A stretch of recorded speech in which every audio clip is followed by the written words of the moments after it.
reality that we're facing that truly is a global food crisis. It needs, because the consequences, if you don't, are going to be absolutely horrific.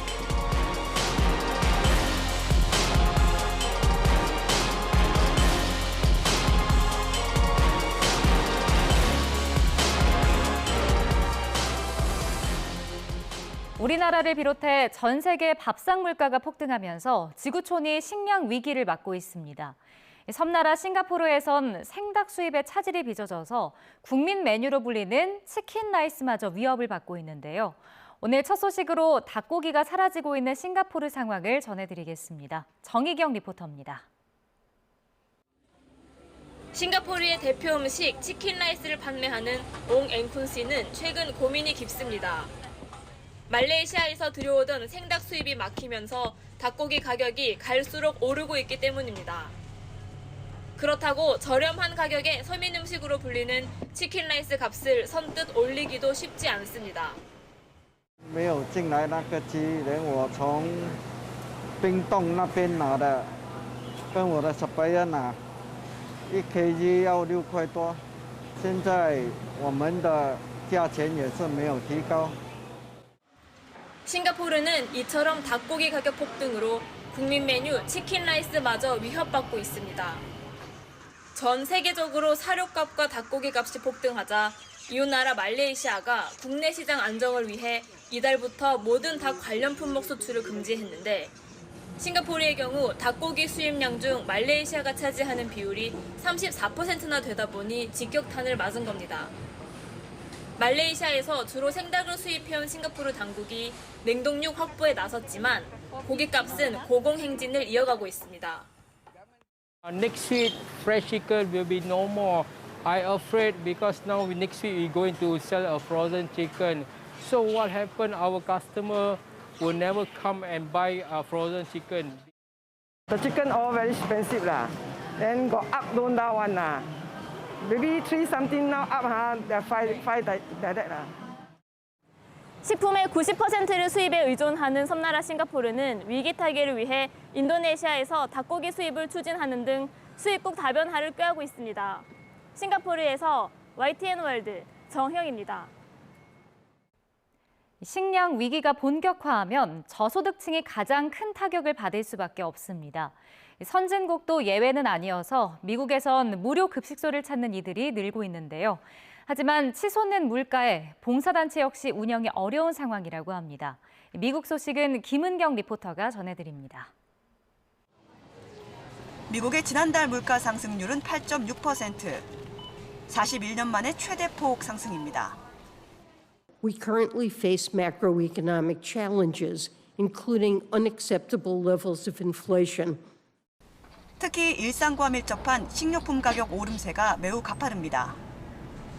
미국 통계청에 따르면 5월 기준 달걀 한 판 가격은 2달 전보다 54% 올랐고 우유 도매가는 4월 한 달에만 38% 상승했습니다.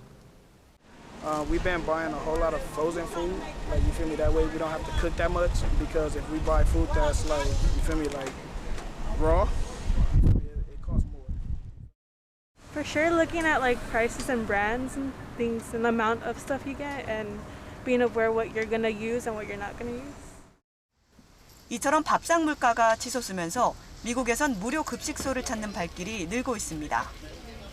하지만 음식을 무상으로 제공하던 봉사단체들 역시 수요를 감당하기 버거운 상황입니다. 식량 기부 자체가 줄어든 데다 식료품 구매와 인건비 등 운영 예산이 무려 5배 이상 증가했기 때문입니다. 약 50%나 폭등한 휘발유 가격도 식품 조달에 큰 차질을 주고 있습니다. As of right now, since January, it's gone straight up. I mean, I'm looking at right now, we're almost at 380 people for today alone. I definitely think it affected. I mean, right now there's food shortages in the actual food banks, but I think in terms of being able to operate and get food to the distribution centers. 1994년 이후 28년 만에 가장 큰 폭으로 금리를 올리고 일시적인 유류세 인하를 검토하는 등 물가를 잡기 위해 안간힘을 쓰고 있는 미국. 하지만 경제학자들 사이에선 미국이 1년 안에 경기 침체에 빠질 것이라는 비관론도 나오고 있어 저소득층의 식량 위기는 앞으로 더 악화할 것이라는 우려가 나오고 있습니다. 미국 LA에서 YTN월드 김은경입니다.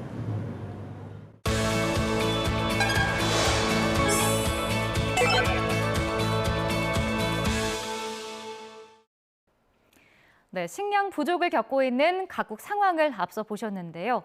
식량 위기에 대응해 주요 수출국이 식량 수출을 제한하거나 금지하는 식량 보호주의가 확산하면서 위기가 심화하는 악순환이 이어지고 있습니다. 이번 주 글로벌 픽에선 식량 위기 요인과 또 식량 보호주의 실태를 이정민 PD가 정리했습니다. 세계 2위 밀 생산국인 인도가 지난달 밀 수출을 금지한 데 이어 설탕 수출 제한에 나섰습니다. 자국 내 설탕 가격을 잡기 위해 10월부터 수출량을 1,000만 톤으로 제한하기로 한 겁니다. 이 밖에도 인도네시아는 일정 기간 팜유를, 말레이시아는 닭고기 수출을 금지했는데요. 미국 국제식량정책연구소는 올해 들어서만 인도와 아르헨티나, 가나 등 20여 개 나라가 식량 수출을 금지했고 지금까지 내려진 수출 제한 조치만 57건에 이른다고 밝혔습니다. 각국이 이처럼 빗장을 걸어 잠그며 식량 보호주의를 택한 배경은 무엇일까요?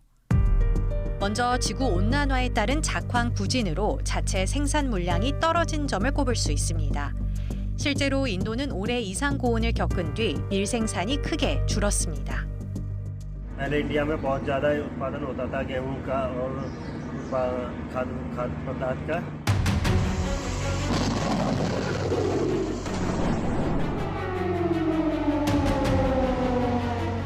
우크라이나 전쟁으로 흑해가 봉쇄돼 식량 공급망이 막히고 주요 곡창지대가 파괴된 점도 문제를 더욱 악화시키고 있습니다. 전 세계 주요 곡물을 공급해온 우크라이나의 6월 곡물 수출은 지난해 같은 기간과 비교해 무려 55%나 떨어졌습니다. 우크라이나 농경지는 러시아 침공으로 25%가 파괴됐는데요.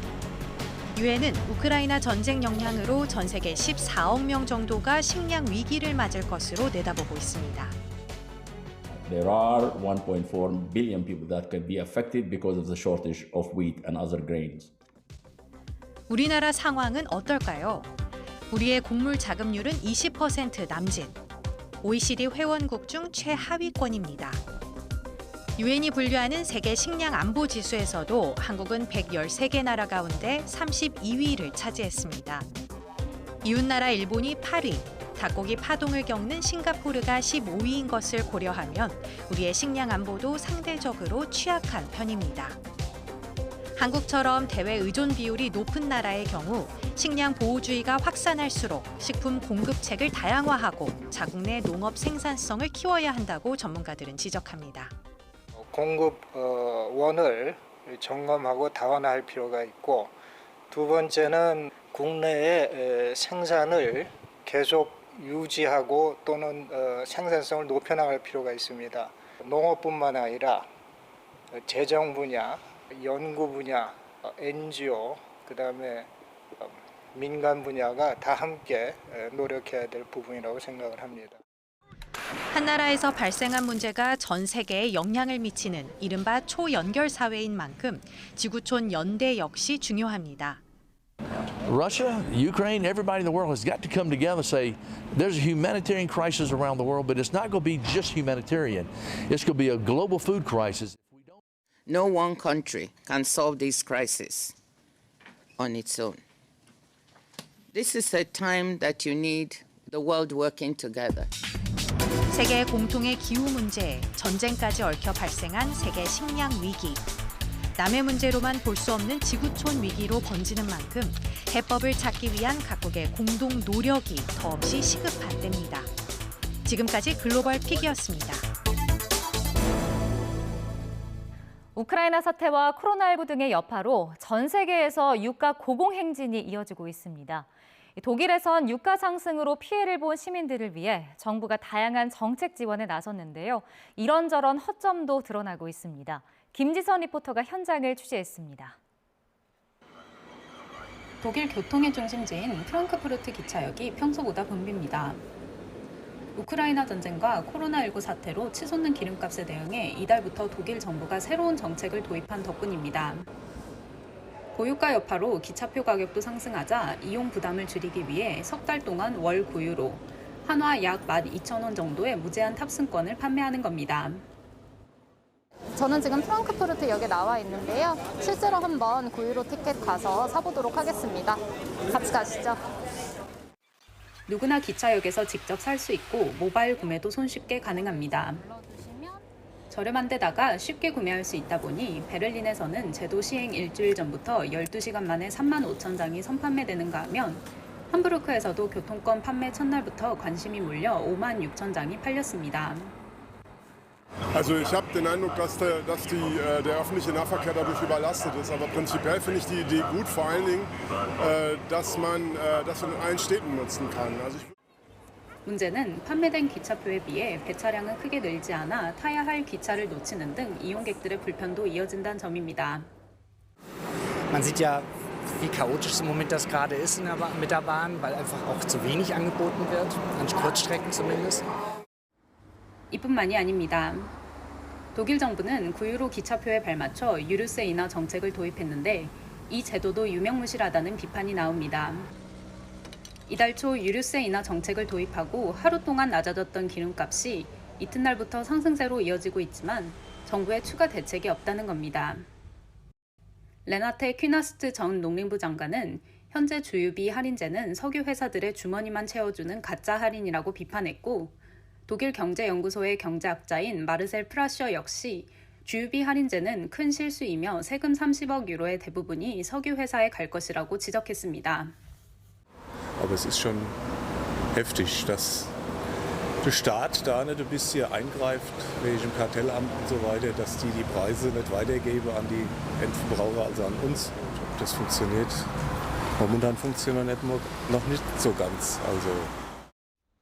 독일 정부가 고유가 시대에 맞춰 발빠른 대책 마련에 나섰지만 실제 혼란을 잡기 위해선 더 깊은 고민이 필요해 보입니다. 독일 프랑크푸르트에서 YTN 월드 김지선입니다.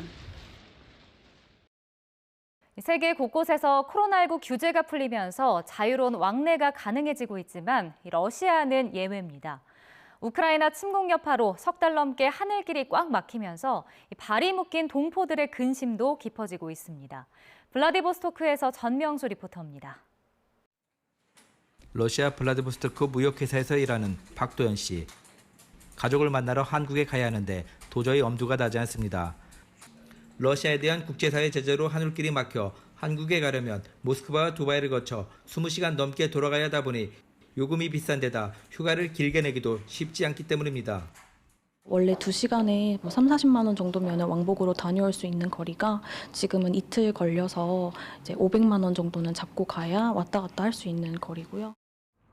이렇게 동포들의 발이 묶이자 우리 정부는 지난 3월 말 블라디보스토크에서 강원도 동해항으로 들어가는 특별 여객선을 띄워 70여 명의 귀국을 도왔습니다. 하지만 일회성 운항에 그쳐 양국의 자유로운 왕래는 다시 불투명해졌습니다. 그 배는 4월 1일부터 5월 달까지 정기 수리 예정이 있었습니다. 수리를 완료하고 다시 운항을 재개했지만 현재로서도 여객 운항은 안 되고 화물만 운항이 가능한 상태입니다. Наше основное пожелание заключается в том, чтобы обе наши страны приложили все усилия для скорейшего возобновления пассажирского сообщения между нашими странами, между нашими регионами. 세계 각국이 코로나19 규제를 잇따라 풀면서 다양한 교류가 재개되고 있지만 러시아는 이처럼 여전히 안개 속입니다. 관광산업과 각종 교류는 물론 이제는 하늘길과 뱃길마저 막혀버리자 러시아 동포들의 근심은 커지고 있습니다. 특히 블라디보스토크는 한국과 지리적 위치가 가까워 코로나19 이전인 2019년에는 이곳을 찾는 한국인 관광객이 30만 명에 이를 만큼 교류가 활발하던 지역입니다. 블라디보스토크와 한국은 굉장히 가까운 이웃 마을처럼 되어 왔었거든요. 그리고 왕래도 굉장히 많았고 생활과 사업에 있어서의 큰 불편들도 많이 나타나고 있어서 굉장히 안타까운 현실입니다. 여기에 더해 전쟁 여파로 물가 상승률이 2015년 이후 최고치를 기록하면서 서민 경제와 직결된 식료품 값이 연일 치솟는 상황. 올 초 블라디보스토크의 물가 상승률은 7%였지만 국제사회 제재가 본격화한 지난 3월과 4월에는 배로 뛰었습니다. 최근 러시아와 우크라이나가 한반도처럼 종전 없는 장기 대치 상태를 이어갈 수 있다는 전망까지 나오면서 동포들의 시름은 더욱 깊어지고 있습니다. 러시아 블라디보스토크에서 YTN 월드 전명수입니다. 미국에서는 코로나19가 다시 유행하고 있습니다. 스텔스 오미크론의 하위 변이 바이러스가 빠르게 퍼지고 있는 건데요. 백신 접종 등 방역 조치에 다시 고삐를 당겨야 한다는 지적이 나오고 있습니다. 안미양 리포터가 취재했습니다. 미국에서 코로나가 다시 확산하고 있습니다. 미국 질병통제예방센터에 따르면 지난 3월 2만 4천여 명으로까지 줄어들었던 일주일 평균 신규 확진자 수는 최근 한 달가량 10만 명 이상을 유지하고 있습니다. 시민들은 재유행을 실감한다면서 방역 조치가 완화되는 와중에 확진자가 다시 늘어 혼란스럽다는 반응입니다. 다시금 이런 행사를 하고 있는 상황에서 행사에 참석하지 못하는 이유가 양성 반응이라는 얘기들이 다시 좀 여기저기서 들리고 있고요. 점차 나아지는 느낌도 들어요. 이제 밖에 나가보면은 사람들 마스크도 별로 안 끼는 사람들도 많고, 근데 이제 수치를 보면은 또 높아지고 있다는 소문도 들리고, 이게 사람들이 실제로 체감하는 거랑 실제 숫자랑 또 다른 느낌도 들어요. 게다가 실제 확진자 수는 공식 집계보다 최소 10배 이상 많을 것이라는 연구 결과도 나왔습니다. 팬데믹 장기화에 지쳐 검사를 안 하거나 확진되면 겪을 불편을 생각해 검사 결과를 쉬쉬한다는 겁니다. People are doing home testing now, and they're not being reported centrally either to the state government. Now it's probably 10 to 20 times. 재유행의 원인으로는 시간이 흐르면서 항체 면역 효과가 약해지는 점이 꼽힙니다. If you've been vaccinated and boosted, and it's been more than 4 or 5 months, you also may be susceptible. Natural infection is almost like a single immunization. And we know a single immunization is not very protective against these new variants. 전문가들은 백신 추가 접종이 변이 바이러스 방어와 증세 경감에 가장 효과적이라며 50세 이상 성인과 12세 이상 면역 저하자에게 권고된 4차 접종도 더 확대해야 한다고 지적합니다. If you're not vaccinated, please get vaccinated. That's the simplest thing you can do. It's free in almost every case. Vaccination is key, followed by masking, followed by reasonable identification of 코로나 재유행 속에 미국 보건당국은 생후 6개월부터 5세 미만 영유아의 백신 접종을 승인해 총 1,800만여 명의 영유아 백신 접종이 본격 시작됐습니다. 텍사스에서 YTN 월드 안미양입니다.